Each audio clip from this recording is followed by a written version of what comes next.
ನಮಃ. ಗುರು ಎಂದರೆ ವ್ಯಕ್ತಿಯಲ್ಲ, ಅದೊಂದು ಶಕ್ತಿ. ಅಜ್ಞಾನದ ಕತ್ತಲನ್ನು ಕಳೆದು ಸುಜ್ಞಾನದ ಬೆಳಕ ನೀಡುತ್ತಾ ಕತ್ತಲಿನಿಂದ ಬೆಳಕಿನೆಡೆಗೆ ನಮ್ಮನ್ನು ಕೊಂಡೊಯ್ಯುವ ಮಹಾನ್ ವ್ಯಕ್ತಿಯೇ ಗುರು. ಅಂತಹ ಗುರುಗಳನ್ನು ಸ್ಮರಿಸುತ್ತಾ ಸರ್ವರಿಗೂ ಗುರುಪೌರ್ಣಮಿಯ ಶುಭಾಶಯಗಳು.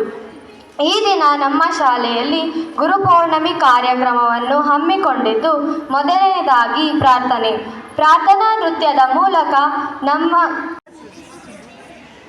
ಗುರು ವಿಷ್ಣು ಗುರುದೇವೋ ಮಹೇಶ್ವರ ಗುರು ಸಾಕ್ಷಾತ್ ಪರಬ್ರಹ್ಮ ತಸ್ಮೈ ಶ್ರೀ ಗುರವೇ ನಮಃ.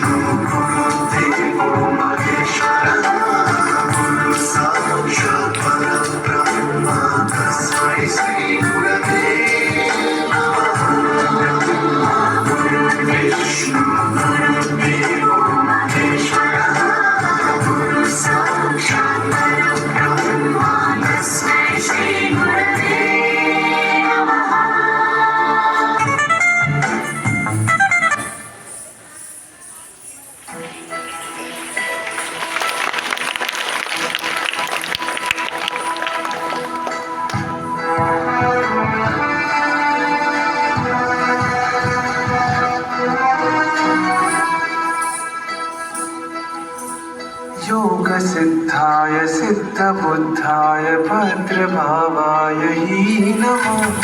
विश्वपूज्याय पूज्य भावाय शर्मखंडाय ही नमो. वागीश्वराय वागंभीराय वाग्मिताय ही नमः. गुरुदेवाय गुरुवक्त्राय गुरुचरणाय ही नमः. परब्रह्माय ब्रह्मरूपाय रूपशुद्धाय ही नमः.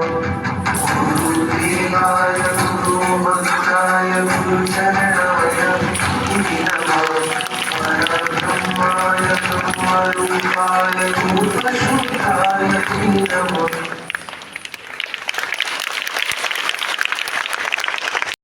ಶರಣು. ಪ್ರತಿಯೊಬ್ಬರ ಜೀವನದಲ್ಲೂ ಗುರುವಿನ ಪಾತ್ರ ಬಹಳ ಮಹತ್ವವಾದದ್ದು. ಪ್ರತಿಯೊಬ್ಬರಿಗೂ ಗುರುವಿನ ಅವಶ್ಯಕತೆ ಜೀವನದ ಎಲ್ಲ ಹಂತಗಳಲ್ಲಿ ಇದೆಯೆಂದರೆ ಖಂಡಿತ ತಪ್ಪಾಗಲಾರದು.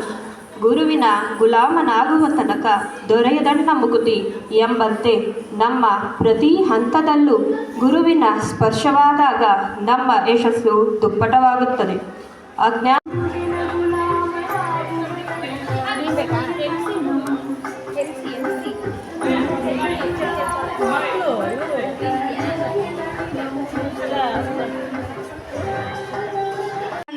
ಸಾಯಿನಾಥ್, ಚಮ್ಮಾರ ಮಾದಯ್ಯನಾಗಿ ಸೋಹನ್, ಸಾಹುಕಾರನಾಗಿ ನಾನು ಹೇಮಂತ್.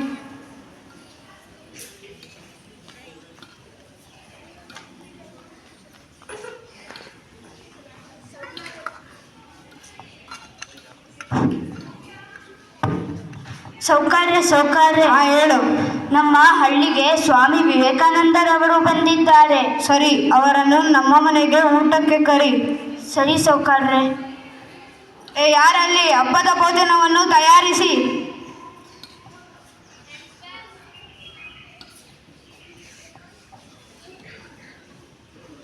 ನಮಸ್ಕಾರ ಸ್ವಾಮಿ. ನಮಸ್ತೆ. ನೀವು ನಮ್ಮ ಹಳ್ಳಿಗೆ ಬಂದಿದ್ದು ತುಂಬ ಸಂತೋಷವಾಯಿತು. ನಮಗೂ ಬಹಳ ಸಂತೋಷವಾಯಿತು. ಅಂದಾಗೆ ನೀನು ಯಾರಪ್ಪ? ನಾನು ಚಮ್ಮಾರ ಮಾದಯ್ಯ. ನಮ್ಮ ಹಳ್ಳಿಯ ಸಾಹುಕಾರರು ನಿಮ್ಮನ್ನು ಅವರ ಮನೆಗೆ ಊಟಕ್ಕೆ ಬರ ಹೇಳಿದ್ದಾರೆ ಎಂದು ತಿಳಿಸಲು ಬಂದಿರುವೆ. ನಮಗೆ ಅವರ ಮನೆಯ ಊಟ ಬೇಡ, ನಿಮ್ಮ ಮನೆಯ ಊಟ ಸಾಕು. ಬೇಡ ಸ್ವಾಮಿ, ನಾನು ಒಬ್ಬ ಚಮ್ಮಾರ. ನಮ್ಮ ಮನೆಯಲ್ಲಿ ನೀವು ಊಟ ತಿನ್ನುವುದು ಸರಿಯಲ್ಲ. ಹಾಗೆ ರಾಜರಿಗೆ ತಿಳಿದರೆ ಅವರು ನನಗೆ ದಂಡನೆ ವಿಧಿಸುತ್ತಾರೆ. ನಾನು ನಿಮಗೆ ಇಲ್ಲೇ ಸ್ವಲ್ಪ ಹಿಟ್ಟನ್ನು ಕಲಿಸಿಕೊಡುವೆ. ಬೇಡ, ಬಾ ಇಲ್ಲಿ. ನೀನು ದಂಡ ವಿಧಿಸಬೇಕಾದರೆ ನಾನು ಅನುಭವಿಸುತ್ತೇನೆ. ನೀನು ಹೋಗಿ ತೆಗೆದುಕೊಂಡು ಬಾ. ಬೇಡ ಸ್ವಾಮಿ, ನಿಮ್ಮಂಥ ಮಹಾಪುರುಷರು ನನ್ನ ಜೊತೆ ಊಟ ಮಾಡುವುದನ್ನು ಯಾರಾದರೂ ನೋಡಿದರೆ ಅವರು ನಿಮ್ಮನ್ನು ಮಾತನಾಡಿಸುವುದಿಲ್ಲ. ಚಮ್ಮಾರನ ಮನೆಯಲ್ಲಿ ಮಾಡಿದ ಊಟವನ್ನು ತಿಂದವನು ಎಂದು ನಿಮಗೆ ಗೌರವಿಸುವುದಿಲ್ಲ. ನನಗೂ ಒಳ್ಳೆಯದಾಯಿತು. ನಾನು ಸ್ವಲ್ಪ ವಿಶ್ರಾಂತಿ ಮಾಡಬಹುದು. ಹೋಗಿ ತೆಗೆದುಕೊಂಡು ಬಾ. ಸರಿ ಸ್ವಾಮಿ.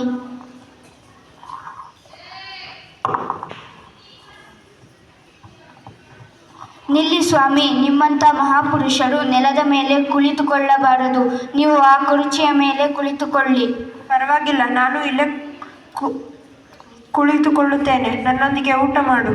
ಬೇಡ ಸ್ವಾಮಿ, ನಾನು ಒಬ್ಬ ಚಮ್ಮಾರ. ನಿಮ್ಮಂಥ ಮಹಾಪುರುಷರು ನನ್ನೊಂದಿಗೆ ಊಟ ಮಾಡುವುದು ಸರಿ ಹೋಗುವುದಿಲ್ಲ. ಪರವಾಗಿಲ್ಲ, ಬಾ. ಸರಿ ಸ್ವಾಮಿ. ನನಗೇಕೆ ಎಷ್ಟೊಂದು ಮತ್ತು ನೀನು ಕಡಿಮೆ? ನೀವು 3 ದಿನದಿಂದ ಉಪವಾಸದಿಂದಿದ್ದೀರಿ, ಆದ್ದರಿಂದ ನೀವು ಜಾಸ್ತಿ ತಿನ್ನಬೇಕು. ನನಗೆ ಇಷ್ಟೇ ಸಾಕು.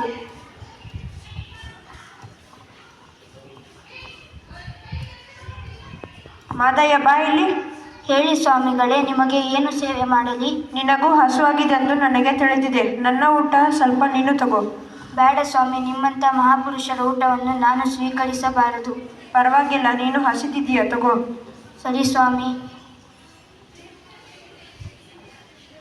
ಸ್ವಾಮಿ, ನಾನಿಂದು ಹೋಗಿ ಬರುತ್ತೇನೆ. ನಿಮ್ಮ ಆಶೀರ್ವಾದ ನನ್ನ ಮೇಲಿರಲಿ. ಸರಿ, ನನ್ನ ಆಶೀರ್ವಾದ ನಿನ್ನ ಮೇಲೆ ಸದಾ ಇರಲಿ. ಈ ನಾಟಕದ ಆಶಯವೇನೆಂದರೆ, ನಿಜವಾದ ಗುರುಗಳು ಎಂದೂ ತನ್ನ ಶಿಷ್ಯರಲ್ಲಿ ಹಾಗೂ ಜನರಲ್ಲಿ ಭೇದ ಭಾವ ಮಾಡುವುದಿಲ್ಲ. ಧನ್ಯವಾದಗಳು. ನಮ್ಮ ಎಲ್ಲ ಗುರುಗಳಿಗೂ ಗುರು ಪೂರ್ಣಿಮೆಯ ಶುಭಾಶಯಗಳು.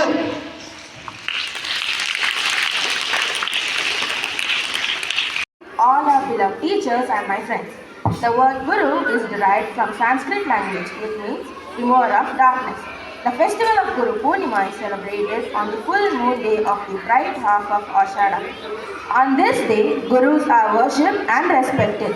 This day is also celebrated as the birthday of Maharishi Vedavyasa, author of Mahabharata epic. He was considered as the Guru of entire human race. It was on this day that Lord Shiva gave knowledge of yoga.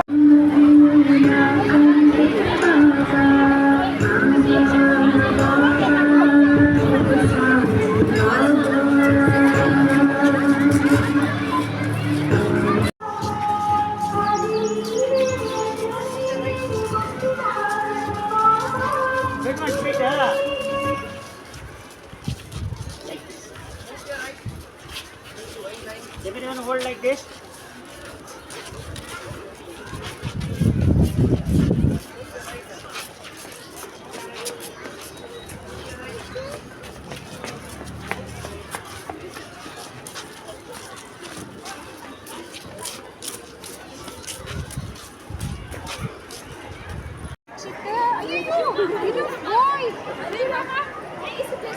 Take care, Mama. I will go and take care.